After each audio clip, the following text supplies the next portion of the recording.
Creating an outdoor cactus garden in Zone 7.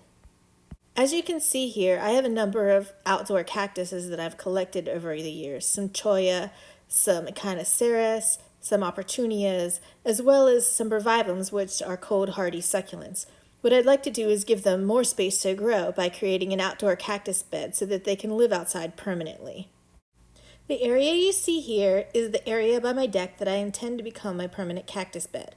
Now, I live in Zone 7, so I have to take a number of things into account when creating this cactus garden, and the main thing is drainage. It tends to be a lot wetter here, as well as getting freezing temperatures. So in order to have my cactuses survive and thrive, I need to have proper drainage.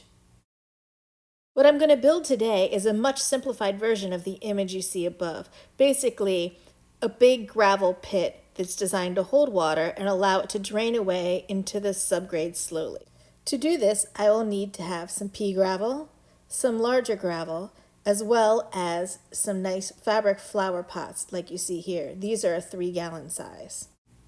So I dug a hole here in the ground, hoping to get down to a sandy layer that would drain away. Unfortunately, as you see here, this is one of the real reasons that I have a problem. There's a lot of clay in this soil. So I didn't get down to sand, and I also dug the hole a bit deeper than I originally intended to. To make up for the depth of the hole, I had to add some play sand to the bottom of the hole. That I followed up with some pea gravel, and on top of that, I put together my drainage structure. To create the drainage structure, I used a fabric flower pot, which I filled entirely up with pea gravel.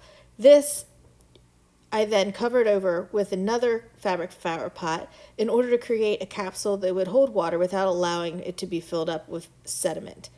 This I put into the hole in the ground, and then I backfilled the hole entirely with pea gravel. Now I can move on to planning the rest of what I was going to do for my cactus bed. As you can see, we started by putting some piles of dirt in the back in order to give a little bit of elevation to the back side of the garden and give it a slope. Then we laid fabric down over the entire area and covered it up with a larger gravel.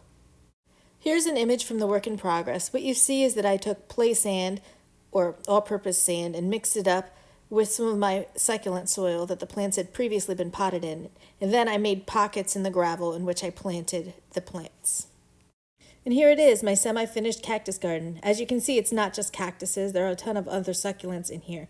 In the back, I directly sowed my cactuses right into the mounds of dirt that I had behind it, just in order so that they have plenty of room to grow. They'll get nice and large there, I believe.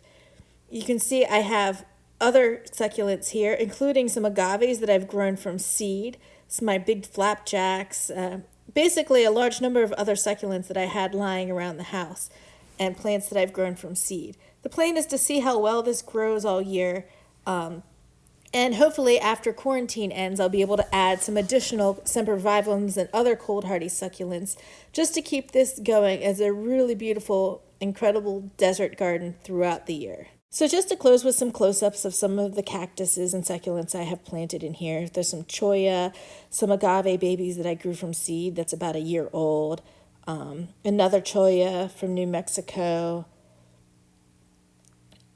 Let's see, some other succulents, cactus from Colorado, an additional cactus from Colorado. I'm not even sure what these are. They're so small, I'll have to wait till they get bigger. Cactus from the desert, which I'm hoping is like a king cup or something really fun like that. Big agave, and some cactus I got from Nadine, as well as some sedums that I got in a flat at Lowe's that hopefully will cover up a lot of area and fill in some spaces around some of my other cactuses. They'll be nice and colorful all winter long. And of course, leaf babies. I propagated a bunches of leaves this year and I stuck them in here with everything else. So hopefully you enjoyed this. The end.